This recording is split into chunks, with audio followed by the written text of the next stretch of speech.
స్తోత్రాలు వందలు పొందాలండి. ఈ మహాకృపను బట్టి మరి ఈ యొక్క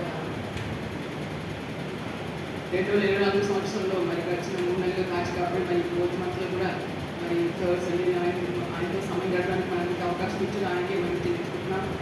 రోజులు చాలా గడ్డుగా ఉన్నాయండి. సో మనం చాలా భయంకర విధానంలో మనం ఉన్నాము. కానీ దేవుడు ఆయన కృపను బట్టి మనల్ని సజీవులుగా కాచి కాపాడి మరి ఆ నామాన్ని బట్టి మరి ఆ సజీవుల సమయం గడపడానికి మనకు అవకాశం ఇచ్చారు.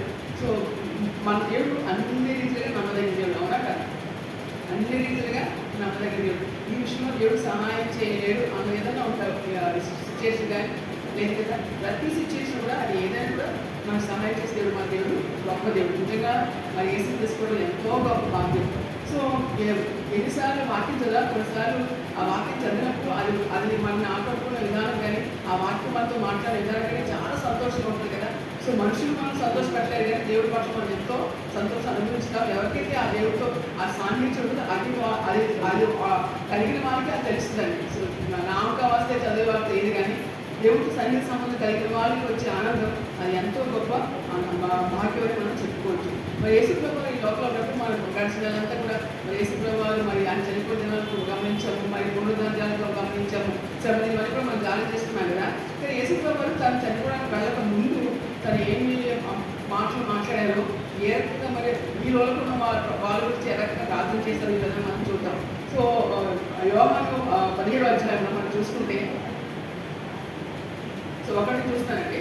సో దానికంటే ముందు 16:33 చూడండి. యోహాను 16:33లో నా యందు మీకు సమాధానం కలిగినట్లు ఈ మాటలు మీతో చెబుతున్నాను. యేసుప్రభు అంటారు, నా యందు మీకు సమాధానం కలిగినట్లు, అంటే దేవుల్లో మనకి సమాధానం కలిగినట్లుగా చెప్తున్నాడు. చాలా మంది అనుకుంటారు మాకేంటి ప్రభావ ఈ సభలు, మాకేంటి ప్రభావ ఈ కష్టాలు, మాకే ఎందుకు ఇలాగా, అందరూ బాగా ఉన్నారు, మేమే బాగోట్లేదండి అని అనుకుంటుంటారు. కానీ ముందే యేసుప్రభు చెప్పారు. చూడండి ఇక్కడ, లోకంలో మీకు శ్రమ కలుగును, ఆయనను ధైర్యం తెచ్చుకున్నాడు. ఏం చెప్పారు ఏసయ్య? లోకంలో మీకు శ్రమ కలుగును. కాబట్టి వీళ్ళకే శ్రమ వీళ్ళకి శ్రమలేదు కాదు, ప్రతి ఒక్కరికి శ్రమలన్నీ వస్తాయి. ఆయన వేసుకోవాలి అంటాడు, ఆయనను ధైర్యం తెచ్చుకున్నాడు, నేను లోకము జయించి ఉన్నానను. కాబట్టి ఎప్పుడన్నా శ్రమ కలిగినప్పుడు వేల నుంచి కూడా మనం ఏం చేయాలంటే, నా దేవుడు నాతో ఉన్నాడు, ఈ లోకాన్ని జయించిన దేవుడు నాతో ఉన్నాడు, కాబట్టి నాకు ఈ సమస్యలో నుంచి బయట తెచ్చే దేవుడు నాకు సహాయంగా ఉన్నాడు, కాబట్టి నేను భయపడి మనం దేవుని బట్టి మనం ధైర్యం తెచ్చుకోవాలి. ఇప్పుడు మరి షారో చెప్పినట్టుగా తను మరి ఏ రకమైనటువంటి సహాయంలాగా ఇబ్బంది పడుతున్నప్పుడు దేవుని మీద ఆధారపడింది. సో లాస్ట్ పోయిన ఆధారం సచివాలయ రూమ్లో మరి నోపులు జరిగినప్పుడు షారో వచ్చినప్పుడే చెప్పింది సార్ క్లియర్గా చెప్పి, అప్పటి నుంచి కూడా నేనైతే ప్రార్థనలో పెడుతూ ఉన్నాను. ఆవిడ స్వస్థానం గురించి ప్రభు బలమాల గురించి ప్రార్థన సంఘర్షణ గురించి మాస్టర్ ఎప్పుడు పేరు పెడుతూనే ఉంటారు. సో తను ఎప్పుడైతే దేవుడు చెప్తుందో దాని గురించి కూడా నేను మరొకసారి ఎక్కువగా దేవుడు ప్రార్థన అయితే చేశాను. మనం ప్రార్థన చేసేవాళ్ళమే కానీ క్రియ జరిగించేది దేవుడే. కాబట్టి మనం ఏదో ప్రార్థన చేసేవాళ్ళని గొప్ప కాదు, కానీ దేవుడే ఆయన గొప్ప బట్టి ఆయన ప్రార్థన చేసిన దాని పట్ల కార్యం జరిగించి సహాయం చేసే గొప్ప శక్తి మనకి. ఇప్పుడు మనకు ముందే చెప్పాడు కాబట్టి శ్రమ వచ్చినప్పుడు మనం అయ్యో నాకు శ్రమ ఏంటి మనం గొప్పపడుకోకుండా నా దేవుడు శ్రమిస్తే కానీ ధైర్యం తెచ్చుకోమని చెప్పాడు. ఎంతమంది శ్రమ కలిగినప్పుడు మీకు మీరు ధైర్యం తెచ్చుకుంటారండి? ఎంతమంది శ్రమ కలిగినప్పుడు మీకు మీరు మరి నాకు దేవుడు తీసేస్తాడు, ఇందులో నేను ఎప్పటికీ ఉండిపోను, ఇందులోంచి బయటకు వస్తాను మీరు అనుకుంటారు. ఒక చిన్న ఎగ్జాంపుల్ చెప్పాలనుకుంటున్నాను. నేను ఎవ్రీడే మామూలుగా పోతే తను ప్రేర్ చేసుకుంటూ ఉంటాను. సండే బట్టి ఎక్సెప్షన్ 5:30 లేస్తూ ఉంటాను. సో ఈరోజు అలాగే లేచాను. లేచిన తర్వాత ప్రేర్ చేసుకుంటా ఉంటే కొంచెం లేట్ అవుతుంది కదా, నాకు చాలా ఆకలిస్తుంది. సో నేను అనుకున్నాను సరే ఇవి చేసిన తర్వాత కంటిన్యూ చేద్దామా అని ఆలోచన అయితే సరిగ్గా వచ్చింది. కానీ నాకు వాక్యం అదే నా ప్రార్థన అది కంప్లీట్ అవ్వకుండా నాకు అక్కడి నుంచి వెళ్ళడం ఇష్టం లేదు. సో ఇలా తర్జన పడుతున్న సమయంలో దారి మహారాజ్ గుర్తొచ్చాడు. నా ప్రాణం మంచి తన ప్రాణంతో మాట్లాడుతుంటారు కదా, గుర్తొచ్చి నేను అనుకున్నాను, ఇదిగో బాడీ నువ్వు నాకు ఆకలి కలిగించు, నాకేమాత్రం కూడా ఆకలి కలిగించు, నా ప్రార్థన అయ్యేంత వరకు, నా బైబిల్ ప్రశ్న అయ్యేంత వరకు నాకేమాత్రం ఆకలి కలిగించు. కానీ నేను చెప్తున్నాను నా బాడీతో చెప్తున్నప్పుడు ఆశ్చర్యంగా ఆకలి పోయింది. నేను ఇంకా నాది బైబిల్ మెడిటేషన్ అంతా కూడా కంప్లీట్ అయినప్పుడు నాకైతే ఆకలి వేయలేదండి. నేను ఇదే ఫస్ట్ నా జీవితంలో ఈ రకంగా చెప్పుకోవడం. మరి ఎప్పుడైతే నేను చిన్న ఆ వర్డ్స్ నా బాడీ చెప్తున్నానో నాకు ఆకలి పోయిపోయి నాకు చాలా సంతోషం అనిపించింది. అంటే మనకి దేవుడు ఎంత సమీపంగా ఉన్నాడో చూడండి. సో మనం చదివే ఈ బైబిల్ సత్యం ఉంది, మన గురించి దేవుడు సత్యం. కానీ చాలా మంది దాన్ని ఆశ్రయించుకుంటగా వాళ్ళు కూడా ఎప్పుడో వాళ్ళు కురికిపోతూ ఉంటారు. కానీ దేవుడు మీరు ఎక్స్పీరియన్స్ చేస్తే మీకు అర్థమవుతుంది. ఈ దినాల్లో నేను అది అనుభవించాను. నా ఆకలి పోయింది, నా కంప్లీట్ బైబిల్ మెడిటేషన్ అంతా కూడా కంప్లీట్ చేసుకున్నాను. ఆ తర్వాత నేను నాదంతా కంప్లీట్ చేసుకున్న తర్వాత బ్రేక్ఫాస్ట్ చేశాను, కానీ అప్పటి వరకు నాకు ఆకలి అనేది లేకుండా దేవుడు ఆ గొప్ప కృప ఇచ్చాడు. కాబట్టి మనకి ఏ సమస్యలు కూడా ఆ సమస్య దేవుడితో మనం చెప్పుకున్నప్పుడు దేవుడు తప్పక మనకు సహాయం చేస్తాడు. కొన్ని మార్లు ఆ సమస్యలో కొంతకాలం ఉంటానికి అనుమతిస్తాడు, అనుమతిస్తాడు. ఇచ్చినప్పుడు కూడా మనం ఉండిపోకుండా ఈ సమస్య దేవుడు ఎంత అనుభవించినా అంత అనుభవిస్తాను నేను, కానీ ఇందులో దేవుడిని తప్పక బయటకు తీసుకొస్తాడని మనం విశ్వాసం కలిగి ఉండాలి. కానీ అది కొన్ని నెలలు పట్టవచ్చు, కొన్ని రోజులు పట్టవచ్చు, కొన్ని సంవత్సరాలు పట్టవచ్చు, కానీ తప్పక దేవుడికి సహాయం చేస్తాడు. కానీ మనం ప్రార్థించే విధంలో కానీ మనం దేవుడితో సమయం గడిపే విధంలో కానీ వాకించే విషయంలో కానీ మనం ఏమాత్రం కూడా మనం వెనక్కి జారిపోకూడదు. ఏమాత్రం కూడా దాని పట్ల మనకు కూడా ఇష్టతని కానీ ఇంట్రెస్ట్ని కానీ మనం తగ్గిపోకూడదు మనం చూసుకోవాలి. అది మనం కరెక్ట్గా ఉన్నప్పుడు దేవుడు తప్పక మనకు సహాయం చేస్తాడు. సో ఇంకా మనం చూసుకుంటే యోహాను 10వ అధ్యాయంలో యేసు ఈ మాటలు చెప్పి ఆకాశం కళ్ళకి ఎప్పుడైనా నీకు ఏం చెప్పాను, లోకంలో మీ సమకల్పును నైవేద్యం ధరం తెచ్చుకుంటే నేను లోకంలో జయించుకుని చెప్పిన తర్వాత అప్పుడు యేసు ప్రభు ఏమంటారు, కళ్ళకి ఆకాశం చూసి ఏమంటారంటే సరే తల్లితో మాట్లాడుతున్నారు యేసు ప్రభు ఏమని, తల్లి నా గడియ వచ్చినది నీ కుమారుని మహిమపరిచినట్లు నీ కుమారుని మహిమపరచము. యేసు ప్రభు తన తండ్రి డైరెక్ట్గా మాట్లాడుతున్నారు ఏమని, ప్రభు నా తండ్రి నీ కుమారుని నేను మహిమపరిచినట్లుగా నీవు నీ కుమారుని మహిమపరచు. మనం ప్రార్థన చేసినప్పుడు కానీ మన దేవుడి దగ్గర అడిగినప్పుడు కానీ మనకి ఎందుకు దేవుడు సహాయం చేస్తాడు, మనం ఆయన నామాన్ని మహిమపరచాలి, మనం ఆ నామాన్ని ఘనపరచాలి, మన పట్ల దేవుడు కార్యం చేస్తాడు. మనం నిజంగా చాలా మంది మేలు అనుభవించి సంఘంలో సాక్ష్యం చెప్పకుండా ఉంటారు. మీరు మేలు అనుభవించే సంఘంలో సాక్ష్యం చెప్పాలి. అది అనేక మందికి అది ఎంతో మరి ఉత్తేజం కలిగించి ఇంట్రెస్ట్ కలిగించి మోటివేట్ చేసి దేవుని ఇంకా ఉండడానికి వాళ్ళకి అనిపిస్తుంది. కాబట్టి మీరు ఏమేమి పొందుతున్నా కూడా సంఘంలో మాత్రం సాక్ష్యం చెప్పడం ఎంతో మంచిది. వయసు కూడా ఉండండి. నేను నీ నామాన్ని మహిమపరచినట్లుగా నీవు నీ కుమారుని మహిమపరచు చెప్పే వాటిల్లో మనం చూస్తూ ఉన్నాం. నీవు నీ కుమారునికి ఇచ్చిన వారికి అందరికీ ఆయన జీవం అనుగ్రహించినట్లు సర్వ శరీరం మీద ఆయనకు అధికారం ఇచ్చింది. ఎవరైతే యేసుప్రభువుకి అనుగ్రహించారు వారందరికీ కూడా నిత్య జీవం అనుగ్రహించినట్టుగా సర్వ శరీరం మీద అంటే హోల్ హ్యూమానిటీ హోల్ మ్యాన్కైండ్ అనుకోవచ్చు మనం. సో అది ఏ దేశమైనా కావచ్చు, సర్వ శరీరం యేసుప్రభు వారికి అయితే అధికారం ఉంటుంది.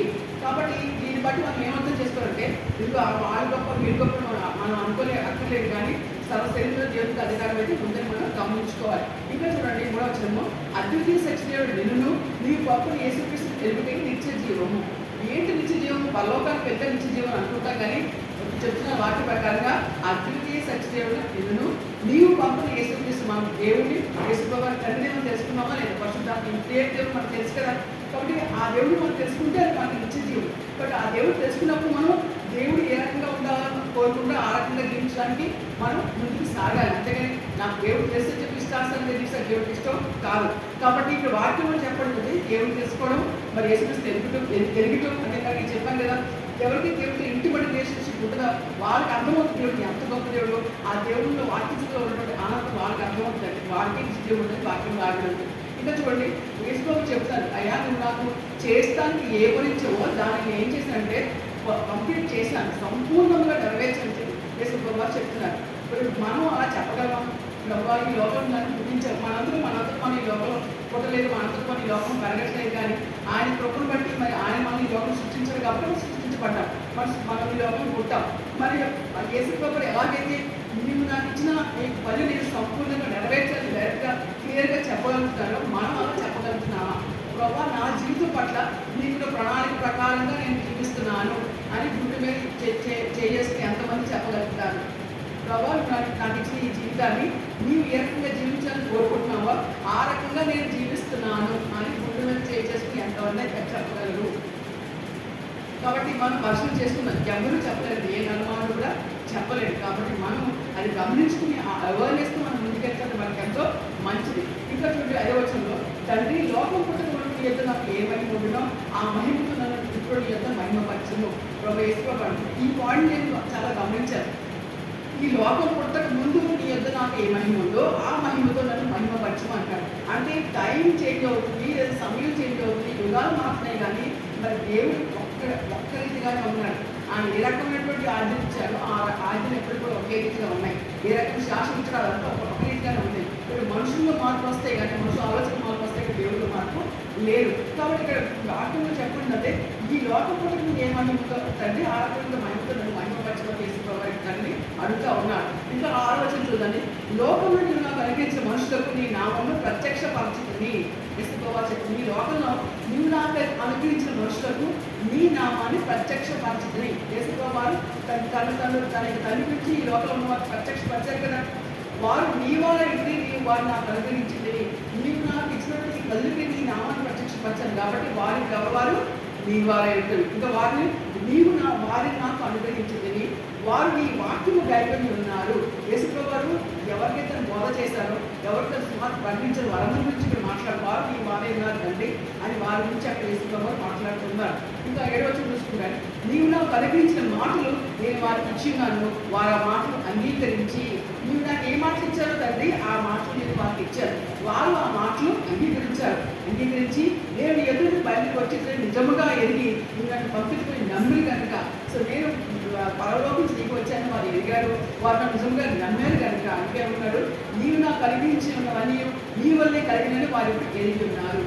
యేసుప్రభువు లోకం అనేక ఆశ్చర్యకాలు చేశారు కదా, గుడ్డివారిని బాగు చేశారు, గుడ్డివారిని బాగు చేశారు, మన చనిపోయి లాజరు కొంతమంది మరణాన్ని తప్పించి మరణం చేయించినట్టుగా చేశారు. కాబట్టి ఆయన చేసిన కార్యం అన్నీ కూడా నీవే నా ద్వారా చేసే వచ్చిన వారు ఎరిగి ఉన్నారు అని చెప్తూ ఇంకా వేసుకోవడం చూడండి, నేను వారి కొరకు ప్రార్థన చేయించున్నాను.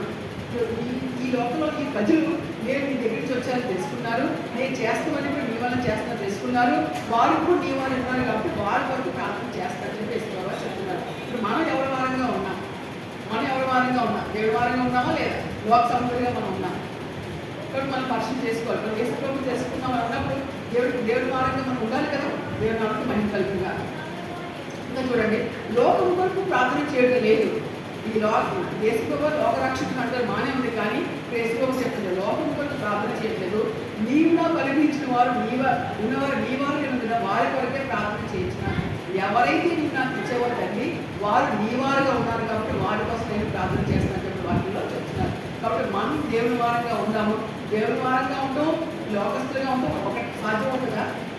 అవును కదా. కాబట్టి మనం దేవుని వారంగా ఉంటే ఆయనలోనే మనం ఉండాలి, స్థిరంగా ఉండాలి. ఉంటే వెచ్చగా ఉండాలి, లేదంటే చల్లగా ఉండాలి, కానీ నిలువెచ్చగా ఉండాలి, దేవుడికి ఇష్టం లేదు కదా. కాబట్టి అది మనం గుర్తుపెట్టుకొని యేసుప్రభువు చెప్తారు, వారు నీ వారు ఉన్నందున వారి కొరకే ప్రార్థన చేయించుకుని చెప్తాను. ఇంకా నా వల్ల నీవి నావి వారు ఏదో నేను మహిమపరచబడి ఉన్నాను. యేసుప్రభువు ప్రభా తండ్రి నీ ఏమేమి ఉన్నాయో అవన్నీ కూడా నాది, అలాగే నాది కూడా నీవే చెప్పి వారు ఏదో నేను మహిమపరచబడి ఉన్నాను అని చెప్తూ ఏవైతే యేసుప్రభువు అవన్నీ దేవుడు మనకు కూడా అనుగ్రహించాడు. యేసుప్రభువు ఎటుకాలి లోకంలో చేశాడో అలాంటి మనం చేయడానికి కూడా దేవుడు మనకు అధికారం ఇచ్చాడు. కాబట్టి అటువంటి అధికారం ఇవ్వడానికి ఆయన లోకానికి వచ్చారు, లోకాన్ని చేసి లేచారు. అటువంటి అధికారం మనకు కూడా ఇచ్చాడు సంగతి మనం గమనించుకున్నప్పుడు, మనం గుర్తించుకున్నప్పుడు మనం జయకరంగా ముందుకు వెళ్తాం. సాతాను చాలా devil comes to kill destroy అని చెప్పి వాక్యం ఉంటుంది కదండి. దొంగతనం హత్య నాశనం చేయడానికి వస్తారు కదా మన దగ్గర అనుకంటే మనకు సంవత్సరం అది ఆ వాక్యం గుర్తుపెట్టుకోవాలి. ఎందుకు నాకు సిచ్యువేషన్ వచ్చింది, నేను దేవుడు దూరం చేయడానికి వచ్చింది కాబట్టి నేను దీన్ని ఏమాత్రం కూడా అనుమతించాను. నా దేవుడు నాకు జయిస్తాడు, నా దేవుడు నాకు గొప్ప కార్యం చేస్తాడు. మన విశ్వాసంతో ఆయన ఉన్నప్పుడు ఆయన మనకు గొప్ప కార్యం చేస్తాడు. ఆయన నిజమైన దేవుడు జీవించిన దేవుడు కనపట్టి కానీ అనేక కార్యాలు మన పట్ల చేస్తాడు. నమ్మకం మనం కలిగి ఉండాలి. ఎప్పుడు విశ్వాసం కొన్ని దేవుడు ఉన్నటువంటి విశ్వాసం ఎవరు కూడా పక్కకి రాకుండా మనం చూసుకోవాలి. ఇంకా మనం చూసుకుంటే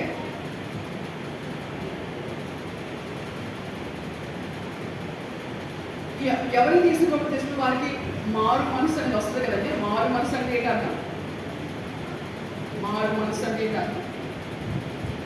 మారు మనసు చాలా మందికి మనసు ఉంటుంది కదా, మనసు ఉంటుందా ఉండదు? చాలా మందికి మనసు ఉంటుంది కదా. మనసులో ఏముంటాయండి? చాలా మందికి అయితే ఫ్యామిలీ మెంబర్స్ ఉంటారు, రిలేటివ్స్ ఉంటారు, ఇంకేదో ఉంటారు. కానీ సో నిజంగా మనం ఏం చేయాలంటే మనం దేవుడికి తెలిసినప్పుడు దేవుడికి ఆ మనసులో ప్రముఖ స్థానం మనం ఇవ్వాలి. సో మారు మనసు అంటే ఇంతకుముందు మనం ఏమేమైతే దేవుడికి అవలేకుండా అవన్నీ విడిచిపెట్టి దేవుడికి విధేయంగా ఉండే మనసు మనం కలిగి ఉండాలి. ఇక్కడ ఈ మాటలో మనం చూసుకుంటే అపొస్తలుల కార్యాలు 11వ అధ్యాయం 18వ వచనం,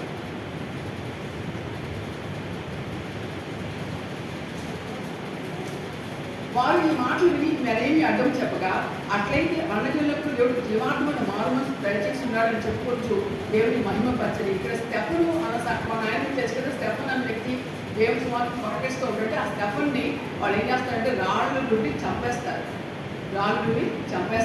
చంపినప్పుడు మరి ఆ స్టెఫన్ ఏం చేస్తారు, తండ్రి ఈ యొక్క పాపం వారి మీద మోపకమని వాళ్ళ గురించి ప్రార్థన చేస్తూ చచ్చిపోతారు. కానీ తనకి హాని చేసిన వారిని, తన మీద రాళ్ళతో కొట్టిన వారిని ఏమాత్రం క్షమించడం దూషించడు కదా. అటువంటి ప్రేమ ఎవరు కలిగి ఉంటుందండి? దేవుడు కలిగిన వారికి అటువంటి ప్రేమ ఉంటుంది. తను శిక్షించే వారి పట్ల, తన పట్ల రాళ్ళు వేసి చంపే వారి పట్ల అతను ప్రేమ చూపించడం కానీ వాళ్ళ పట్ల ద్వేషం తప్ప మాట కూడా మాట్లాడలేదు. మరి అటువంటి సభ్యులు ఆ యొక్క ప్రాంతంకి వెళ్ళి వాక్యం చెప్పినప్పుడు వాళ్ళు దేవుని తెలుసుకున్నప్పుడు అప్పుడు పేతులు పౌరులు కూడా అక్కడికి వెళ్ళి వాక్యం చెప్పినప్పుడు చాలా మంది దేవుడు తెలుసుకున్నప్పుడు అప్పుడు వాళ్ళకి అర్థమవుతుంది. వాళ్ళు ఏమన్నారంటే అందరి చేసినప్పుడు దేవుడు జీవాత్మైన మారుమోస్ దయచేసి చెప్పుకుంటూ దేవుని స్థుతించారు. కాబట్టి అంతకుముందు ఓన్లీ అపోస్తలులకి దేవుడు ఇస్రాయేల్ ప్రజలకి రక్షణ అనుకున్నారు. కానీ ఎప్పుడైతే ఇక్కడ శ్రమను మరణించాడో ఆ తర్వాత అక్కడ ఆ బాధపడటానికి వచ్చిన వారందరి మీద దేవుడు పరిశుద్ధాత్మ దిగొచ్చి మనం చూస్తారు. ఆ తర్వాత వాళ్ళు ఈ మాట అనుజనులకు దేవుడు రక్షణాత్మక జీవాత్మను మారుమోసి దయచేశాడని చెప్పి దేవుడు స్థితిస్తారు. కాబట్టి ఈ వాక్యలో మనం చూసుకుంటే మనం కూడా అనుజనులాంటి వారమే. సో మనమేమి యేసు శిష్యులు కాదు కదా, మనమేమి జబ్రీలు కాదు కదా. అయినప్పటికీ కూడా మనం అంటే ఉన్నప్పుడు కూడా ఆయన మనకి జీవాత్మను మారుమోసి దయచేయడానికి సిద్ధంగా ఉన్నాడు. కాబట్టి మనం ఇటువంటి జీవాత్మని మారుమనసు మనం కలిగి ఉన్నామా? మారుమనసు కన్నా బెటర్ జీవాత్మైన మారుమనసు. మామూలు మారుమనసు అంటే ఆ మార్పు కొంత సమయం ఉంటుంది కానీ మళ్ళీ వాళ్ళు పడిపోతూ ఉంటారు. కానీ ఈ జీవాత్మైన మారుమనసు కలిగిన వాళ్ళు ఎవరు దేవుడి నుంచి పడిపోరు. వాళ్ళకున్న ఆ ప్రేయర్ లైఫ్ కానీ ఆత్మీయతలు కానీ ఎదగడానికి వాళ్ళు చేసుకుంటూ ముందుకు వెళ్తారు. కానీ ఎవరు వాళ్ళకి చెప్పవలసిన లేదు, ఎవరు వాళ్ళకి ఇదిగో చెప్తుంటే మనం నోట్ చేయక్కర్లేదు. కానీ వారంతా వారు ఆత్మీయతలు ముందుకు వెళ్తానికి వాళ్ళు ముందుకు అలా సాగిపోతుంది. ఎందుకంటే వాళ్ళకి దేవుడితో సరి సంబంధం అలాంటిది. కాబట్టి అటువంటి జీవాత్మ మారుమనసు మనం కలిగి ఉన్నామా లేదా? అది లేకపోతే దాని గురించి మనం ప్రార్థన చేసుకోవాలి. ప్రభావ నాకు జీవాత్మ మారుమనసు దయచేయడం అడిగినప్పుడు దేవుడు తప్పక మనకు అనుగ్రహిస్తాడు. మరి అలాంటి వ్యక్తులు ఏం చేస్తారంటే వారు ఏ రోజు కూడా వాక్యం చదువుకున్న ప్రార్థన చేయకుండా దేవుళ్ళు వారి యొక్క ప్రవర్తన సరి చేసుకోవడం ముందుకు వెళ్ళరండి. అటువంటి మనసు మనం కూడా కలిగి ఉంటానికి ప్రార్థన చేసుకోవడం మంచిది. ఇంకా చూడండి 17వ అధ్యాయంలో 20 నుంచి 30 కొన్ని వర్సెస్ చూపిస్తాను.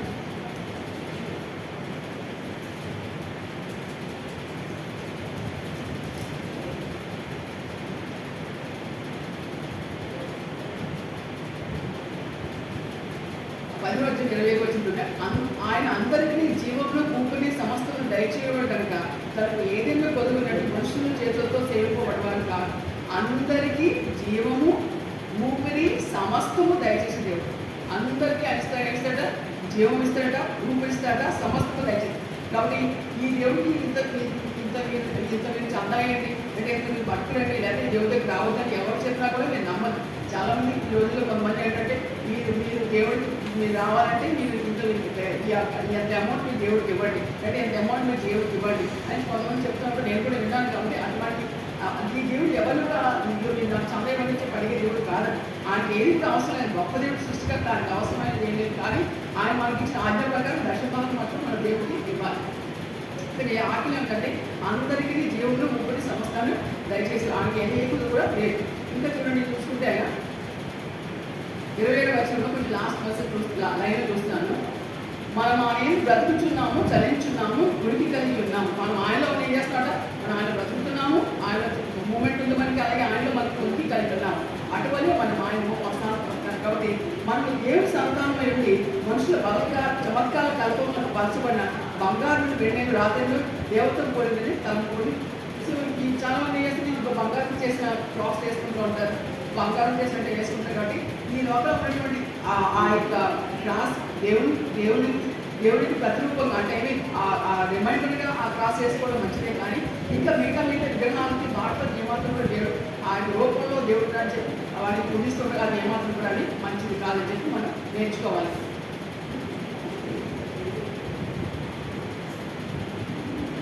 So first Corinthians chapter 6 title చూసుకుంటే, సో మనం జీవాత్మ మారుమనసు పొందడం నేర్చుకున్నాము. దానికి కావాల్సిన కొన్ని స్టెప్స్ నేను ముగిస్తాను. ఫస్ట్ కొరింథియన్స్ చాప్టర్ 6:19లో మీ దేహము దేవుని వల్ల మీకు అనుగ్రహింపబడి మీలో ఉన్న పరిశుద్ధాత్మక ఆలయం ఉందని మీరు ఎరగరా. సో మనకు ఉన్నటువంటి శరీరం మనతో మనం తీసుకున్నారా? మనతో మనం డెవలప్ చేసుకోగలుగుతున్నామా? కాదు కదా. మనకి ఇచ్చిన దేహం ఎవరిచ్చారట? దేవుడే మనకి అనుగ్రహించాడు. సో మీలో ఉన్న పరిశుద్ధాత్మ ఈ యొక్క మనకున్నటువంటి ఆత్మ దేవుడే పరిశుద్ధాత్మకి ఆలయమే ఉన్నదని మీ దగ్గర. మీరు మీ సొత్తు కాదు. మనం ఏంటంటే మనం చాలా మంది నా జీవితం నా ఇష్టం, so I can do what ever I want అని చెప్తూ ఉంటారు. అలా మనం ఎప్పటికి కూడా గర్వంతో చెప్పడానికి మనకు అవకాశం లేదు. మీరు మీ సొత్తు కానీ వాక్యంలో ఉంది. కాబట్టి విలువ బట్టి కొనబడిన వారు కనుక మీ దేహంతో దేవుడు మహిమపరచింది. మనం యేసుక్రీస్తు బిడ్డగా ఉన్నప్పుడు ఆ రక్తం నుంచి మనం పొందాలి. యేసుక్రీస్తు ప్రశస్తమైన రక్తము, నిర్దోషమైన రక్తం, నిష్కలంకమైన రక్తం. ఆ రక్తం దేవుడు మనం కొన్నప్పుడు మనం ఈ దేహంతో దేవుని మహిమపరచాలి. So the way you dress up, the way you talk, the way you see others, ఇవన్నీ కూడా మన దేవుని మహిమపరుస్తాం లేదా మనం ఎగ్జాంపుల్ చేసుకోవాలి. కాబట్టి మనం నా జీవితం నా ఇష్టాన్ని ఎప్పుడు కూడా మనం మోసగించుకోకూడదు. కానీ ఇప్పుడు నా ప్రభావం నాకు ఇచ్చే దేవం ఇచ్చిన ప్రకారంగా ఈ నాకు మహిమకరంగా ముందుకు రావచ్చుగా సహాయం చేసే దేవుని మనం మహిమపరచడం మనం ఉండాలి. ఇంకా చూసుకుంటే మరి ఫస్ట్ 15 అధ్యాయంలో 33-34 అండి.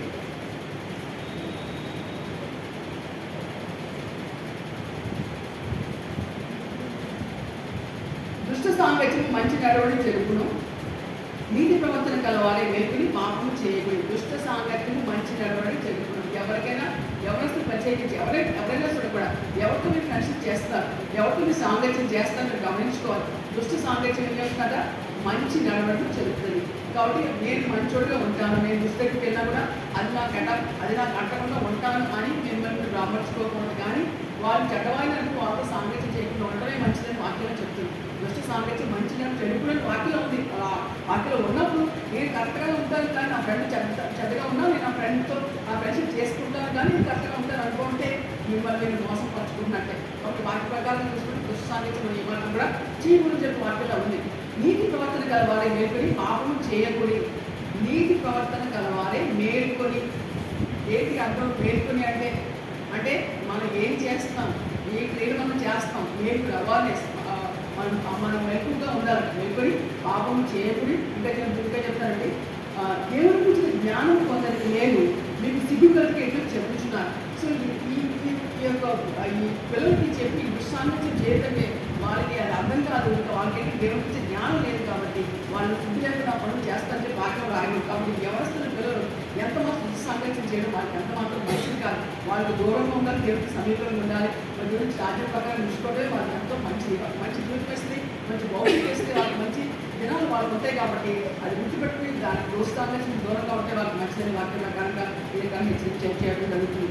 అలాగే చూడండి, సో ఫస్ట్ సబ్జెక్ట్ సర్టిఫికేట్ అయిపోయింది కదా. సో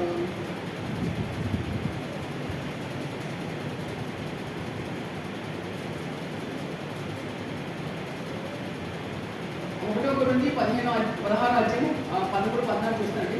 మెలకుగా ఉండి విశ్వాసం నిలకడగా ఉండు. ఇంకేమిటా మెలకుగా ఉండి విశ్వాసం నిలకడగా ఉండడు. సో కొన్నిసార్లు దేవుడు మనకి అన్నీ మంచిగా ఉన్నప్పుడు, అన్నీ ఫేవరబుల్గా ఉన్నప్పుడు, అన్నీ కూడా మనకి ఇంట్లో సిచ్యువేషన్ అంతా మంచిగా ఉన్నప్పుడు విశ్వాసం బాగానే ఉండదు. కానీ డిస్టర్బెన్స్ వచ్చినప్పుడు, మరి అప్స్ అండ్ డౌన్స్ వచ్చినప్పుడు, ఏదైనా డివిజన్స్ వచ్చినప్పుడు మనకి విశ్వాసం నిలకడగా ఉండదు. కానీ వాక్యం ఏమిటంటే మెలకుగా ఉండి విశ్వాసం నిలకడగా ఉండాలి. మీరు ఎలాంటి స్థితిలో ఉన్నా కూడా విశ్వాసం నిలకడగా ఉండాలి. ఇది చెప్పడం చాలా ఈజీ, కానీ అది అనుభవించడం చాలా కష్టం. ఇంట్లో సిచ్యువేషన్స్ ఇబ్బందిగా ఉన్నప్పుడు, ఎవరు కూడా మీకు కోఆపరేట్గా లేనప్పుడు విశ్వాసం ఉండడం చాలా కష్టం. కానీ బట్ ఇట్ ఈస్ పాసిబుల్. కానీ ఇలాంటి పాసిబుల్. ఎందుకంటే మనము మన దేవుడిని మన క్రైస్తవులుగా మనం తెలుసుకున్నప్పుడు, దేవుడు మనం తెలుసుకున్నప్పుడు, మన దేవుడు జీవముతో దేవుడు తెలుసు. మనకి ఆయన కార్యం చేసి గొప్ప శక్తిగా దేవుడు మనకు తెలుసు. ఆయన తప్ప ఏ ఆధారం లేదు మనకు తెలిసినప్పుడు మనం నిలకడగా ఉంటాం. అది మన విషయం. కాబట్టి మనంతా మనం ఏదో చేద్దాం, ఇంకెవరితో చెప్తూ వాళ్ళతో చేయించుకుందాం, దానివల్ల మన ఫైల్లో లేదు. కానీ మన విశ్వాసం నిలకడగా ఉంటుంది. అది మనకు మంచి దేవుడు మన సమస్య అప్పచెప్తున్నప్పుడు దానివల్ల మనకు వచ్చే సహాయం అది ఎంతో మేలుకరంగాను, అది మనకు క్షేమకరంగాను, సమాధానకరంగా కూడా ఉంటుంది. కాబట్టి నా జీవితంలో చాలా అనుభవించారు. కాబట్టి అలాగే నిలకడగా ఉంటాయి మనకి మంచిది. ఇంకా చూడండి, పౌరుషం కలవాలి ఉండి బలవంతులై ఉండు. ఇంకా ఏం చేద్దామా దేవుడి విషయం మనకు పౌరుషం కాదు. ఇంకొక మాట అంటారు, ఇదిగో మీరు ఇట్లా ఉన్నారు కానీ ఇలా నీకు కాకుండా ఇలా పొరపాటు చేస్తే ఇంకా మీకు డబ్బులు వస్తాయి కదా, ఇలా చేస్తే ఇంకా మీకు బెట్టగా ఉంటారు కదా అని ఇంకేదో లంచాలు తీసుకోవడానికి ఇంకా చేస్తారు. కానీ ఆ విషయం మనం దేవుడి విషయం మనకు పౌరుషం కలిగి ఉండటం మనకు మంచిది. భగవంతుడిని మీరు చేయి కార్యాన్ని ప్రేమతో చేయండి. మనం చేసే ప్రతి కార్యం కూడా ప్రేమతో చేయాలంట. అఫ్కోర్స్ మనకి ప్రాబ్లమ్స్ వస్తూ ఉంటాయి. లేదంటే మన చేసే జాబ్ దగ్గర కానీ ఇంకా ఎక్కడ కానీ మనల్ని రకాల మిస్అండర్స్టాండ్ చేసుకునే వాళ్ళు ఉంటారు. కుటుంబస్తులు మిస్అండర్స్టాండ్ చేసుకునే వాళ్ళు ఉంటారు. మనం మంచి చేసిన వాళ్ళకి అర్థం కలిసిన వాళ్ళు ఉంటారు. కానీ అయినప్పటికీ కూడా మనం ఎప్పటికప్పుడు మెలకోగలిగి విశ్వాసం నిలకడగా ఉంటే దేవుడు గొప్పగా మన పట్ల జరిగిస్తాడు. కాబట్టి ఎప్పుడు కూడా మన విశ్వాసం కోల్పోకూడదు. మరి ఎంబీసీ చాప్టర్ 11:6 ఉంటుంది కదా, విశ్వాసం లేకుండా దేవుడి దృష్టి అంతా అసాధ్యం. సో నేను దేవుడి దృష్టిగా ఉన్నాను అని చెప్పి విశ్వాసం లేకుండా ఉంటే అది ఏంటి మీనింగ్లెస్ కదా. కాబట్టి విశ్వాసం కలిగి ఉంటే మనం దేవుడి దృష్టిగా ఉన్నట్టు లెక్క. కాబట్టి మన విశ్వాసాన్ని మనం ఎప్పుడు కూడా మనం కోల్పోకుండా ఉంటే అది ఎంతో మంచిది. వాటి ప్రకారంగా జ్ఞాపకం చేసుకొని నేను ఆశపడుతున్నాను. 2 కొరింథీయులు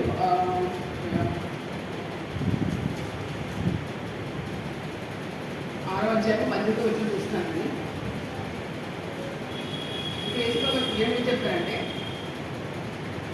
మనం జీవుగా దేవుని ఆలయం ఉన్నాము, అందుకు దేవుడు ఇలా సెలవు. మనం ఎవరి ఆలయం ఉంటే దేవుని ఆలయంగా మనం ఉన్నాం. మన ఎవరి ఆత్మ దేవుని ఆత్మలో మన పరిశుద్ధాత్మ ఆలయంలో ఉన్నాం కదా.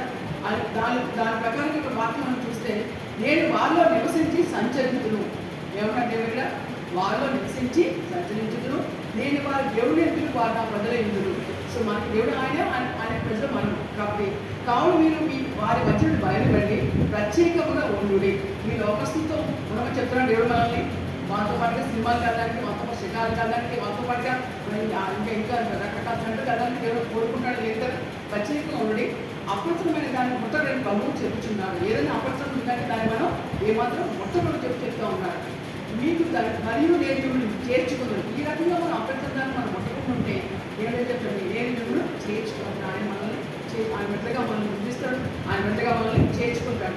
మీకు తండ్రి ఎందులో మీరు నాకు కుమార్తెలు ఎందురని సర్వశక్తిగా ప్రభువు చెప్తున్నాను. ఆయన మనకి సర్వశక్తిగా దేవుడు మనకి ఆయన కుమార్తెగా మనం చేసుకుంటాను అని అనుకున్నప్పుడు మనం ఎందుకు అటువంటి గొప్ప దేవుడి దగ్గర నుంచి పక్కకి వెళ్ళడానికి, ఇంకేదో దేని గురించి మన పాపానికి ఆశ్రయించడానికి ఉండాలి. కాబట్టి సర్వశక్తిగా దేవుడి బిడ్డగా ఉంటాను. దేవుడు మనకు అధికారం ఇచ్చినప్పుడు ఆయన రెక్కల మీదైనా ఆయన కాపుదలు ఆయన భక్తులు ఉండి మనం ఆశ్రయించడే మనకు మేలు కదా. కాబట్టి ఆయన కంటే గొప్పగా చేసే ఈ లోపల ఒక మనిషికి హై లెవెల్ ఎలివేట్ చేయాలంటే ఆయన చేయగలరు. ఒక మనిషికి ఆశీర్వాదం అంటే ఆయన ఇవ్వగలరు.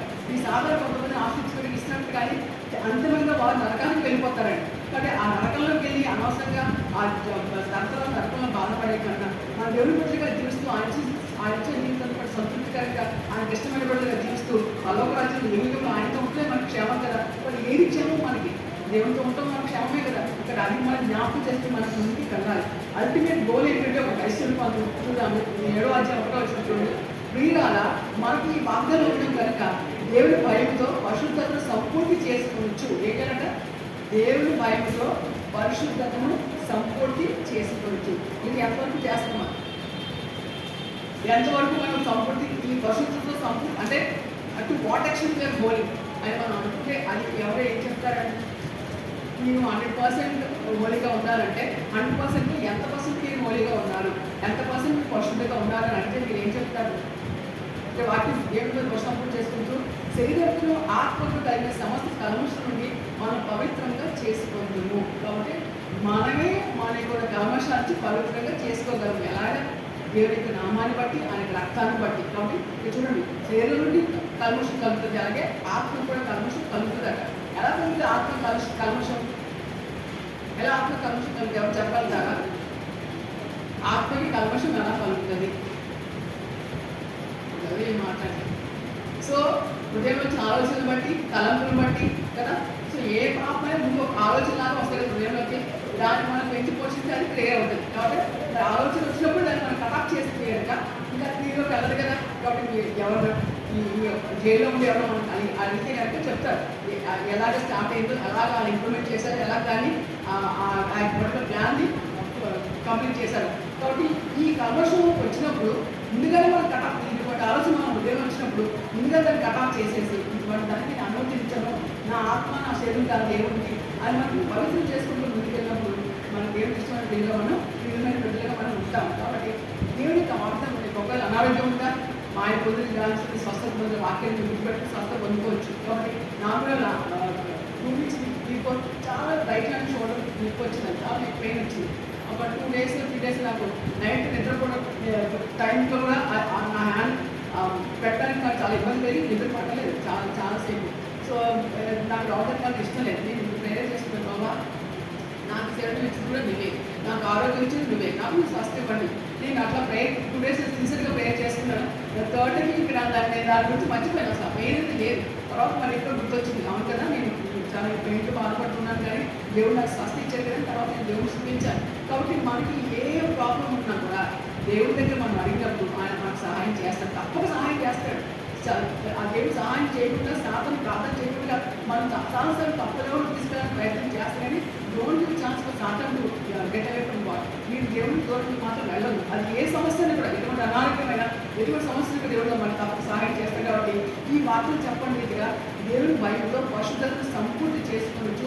శరీరంలో ఆత్మలు కలిగిన సమస్త కల్మషుతుంది మనం పవిత్రంగా చేసుకుందుము.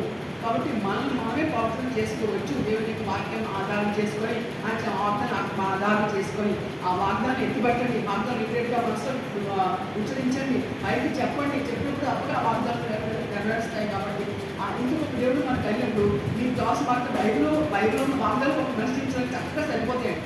కాబట్టి ఈ దేవుడు మనకి ఈ లోకంలో ఎలా ఉండాలని కోరుకుంటున్నాడంటే సమృద్ధి కలిగి అనారోగ్యం లేకుండా సంతోషంతో సమాధానంతో ఉండాలని కోరుకుంటాడు. అటువంటి జీవితం మనం నిజంగా కలిగి ఉండలేకపోతే ఏంటి రీజన్ ఏంటి? షార్ట్ పాస్ ఏంటి? తెలియ మనం ఏమైనా ప్రార్థన చేసినప్పుడు మన ఇంట్లో పిల్లలకి ఏదైనా ప్రార్థన చేస్తారు కదా, అలాగే కంటిన్యూస్గా చేయడమే ప్రార్థన. కాబట్టి ఆ విద్యలో ఉన్న వాళ్ళని మార్పు కలగచేయండి. నువ్వు మార్పు కలగచేసే దేవుడు నీవే ఉన్నావు కదా ప్రభావ అని చెప్పి ప్రార్థన చేసి తప్పని దేవుడు కార్యం చేస్తారు. కాబట్టి మనం ఏం ప్రార్థన చేస్తామో దాని వల్ల మనం విశ్వాసం కలిగి దేవుడు అడిగినప్పుడు కార్యం చేస్తారు. కాబట్టి మనం శరీరాత్మక ఆ యొక్క అపవిత్రంగా తీసుకుంటూ కల్మషం పవిత్రం చేసుకుంటూ ముందుకు సాగే వాగ్దానం మీద ఆధారపడి ఆ వాగ్దానంతో మనం ముందుకు సాగడం మనకి ఎంతో మంచిది. రెండు మార్పులు నేను గుర్తుపెట్టడం కోరుకుంటున్నాను. ఒకటి ఏంటంటే జీవాగ్రహం మారు మనసు, తర్వాత ఒకటేమో పరిశుద్ధతను సంపూర్తి చేసుకుంటాం. కాబట్టి ఎంత ప్రొటెక్షన్ పోలేదు అని మనం గుర్తుపెట్టుకొని ఆ పశువు కేరళ సంపూర్తి చేసుకొని మనం గుర్తెరిగి ఆత్మహత్య సాగడం మనకి మంచిది. దయచేసి ప్రతి రోజు వాక్యం చదవండి, దేవుడి మీద ఆధారపడండి. ఆ అన్ని క్షేత్రంలో ఇప్పుడు సాయంత్రం సాగిన దేవుని చెప్పి ఈ వాటి ప్రకారం మనం ఈ వాటిని తీసుకుంటాం.